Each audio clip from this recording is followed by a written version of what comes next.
and welcome to my channel. Today I wanted to talk about pricing.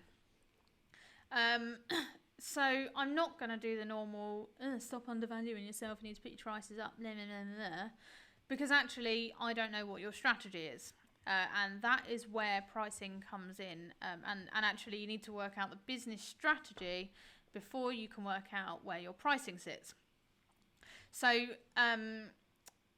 So yeah, what is the strategy? Okay, so it might be cost, which is, you've got a load of other people in the game, and they're all doing the same thing. You've all got the same sort of product, same sort of materials, all that sort of stuff.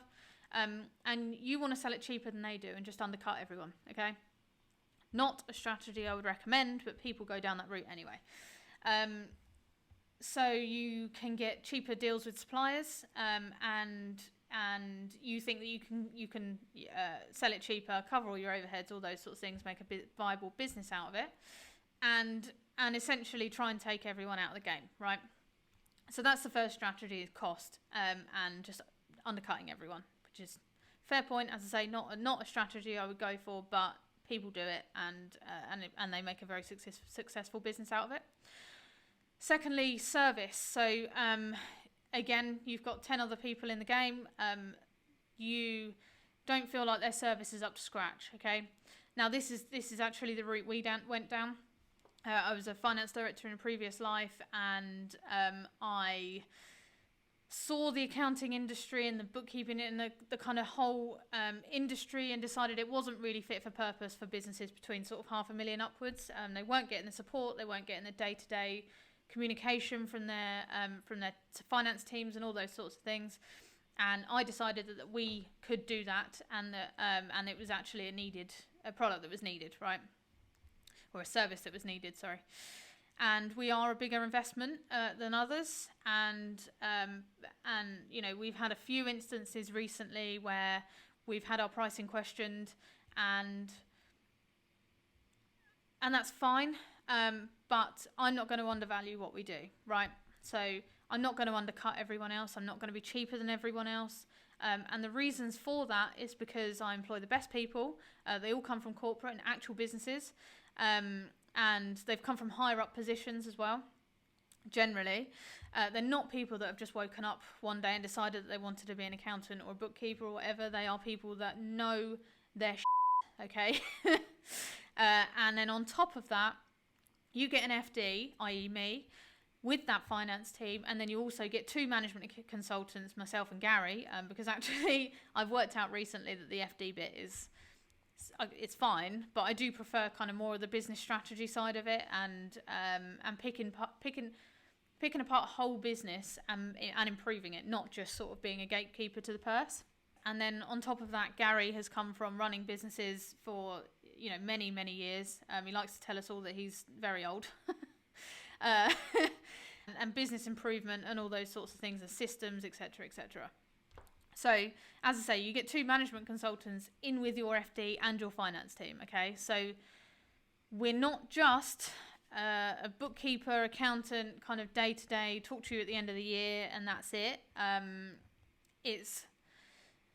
It's very much a kind of an ongoing support. We speak to our clients generally on a weekly basis at a minimum, and they can pop in whenever they like, all those sorts of things. So it's, as I say, it's not just your general kind of bookkeeper, accountant trying to sell themselves as FDs or whatever. We actually know what we're doing for a start.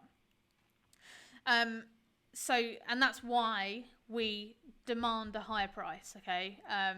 Because I can guarantee that we're better than most other people in the industry. And then the third one is product. So again, if you think that you have a better product than all the others in the industry, so you might be slightly more expensive, your materials are better, they get, a warranty with the product that they buy, whereas you don't generally get it, or you have to pay more for it. That's another strategy. So yeah, I mean, you've got to work out what your strategy is before you can work out your pricing model. But I would also suggest that once you've worked out what your strategy is, and assuming it's not cost, you also need to work out what your value is and what the value to the client is, or the customer. Because, again, I'm going to use bookkeeping as an industry because it's what I know. But there are people in the industry charging sort of, £10 to £20 an hour. But for a decent bookkeeper who actually knows what they're doing, they would not get out of bed for that, frankly. And no one should expect them to.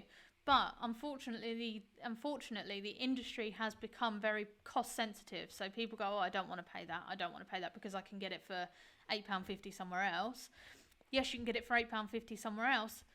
But are you going to get it done right? Are they going to be putting things in the right boxes? Are you actually going to be able to use the information in the right way to make the right decisions at the right time?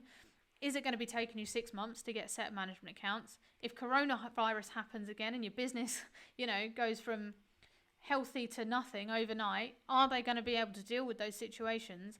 And if the answer is no, and you don't know how to deal with it yourself, then don't go for the cost-sensitive option.